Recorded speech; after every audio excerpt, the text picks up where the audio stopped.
বাংলাদেশের বিরুদ্ধে ভারতীয় গণমাধ্যমগুলো অপপ্রচার এবং প্রোপাগান্ডা ছড়াচ্ছে। বিশেষ করে রিপাবলিক বাংলা, জি নিউজ, আজ তাক ও হিন্দুস্তান টাইমস সহ অনেক গণমাধ্যমের প্রতি অভিযোগ উঠেছে। তাদের উদ্দেশ্য বাংলাদেশের অভ্যন্তরীণ স্থিতিশীলতা নষ্ট করা এবং দুই দেশের মধ্যে রাজনৈতিক উত্তেজনা সৃষ্টি করা। ভারতীয় মিডিয়া তাদের প্রতিবেদনে হিন্দু ধর্মাবলম্বীদের নিরাপত্তার বিষয়ে বিভ্রান্তিকর তথ্য দিয়েছে। এই বিষয়ে ময়ূখরঞ্জন ঘোষের নাম আবারও আলোচনায় আসে। ভুয়া তথ্য, চট্টগ্রাম ও কক্সবাজারকে ভারতের সাথে যুক্ত করার পরিকল্পনা ইত্যাদি ঘটনায় অনেকেই তার সাংবাদিকতার উদ্দেশ্য নিয়ে প্রশ্ন তুলেছেন।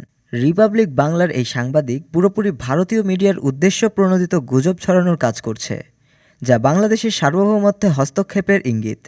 এমন প্রোপাগান্ডা সামগ্রিকভাবে উভয় দেশের জনগণের মধ্যে ভুল ধারণা সৃষ্টি করে এবং রাজনৈতিক স্থিতিশীলতা নষ্ট করতে পারে। এজন্য উভয় দেশকে এই ধরনের কার্যকলাপ বন্ধ করার জন্য শক্ত পদক্ষেপ নিতে হতে পারে।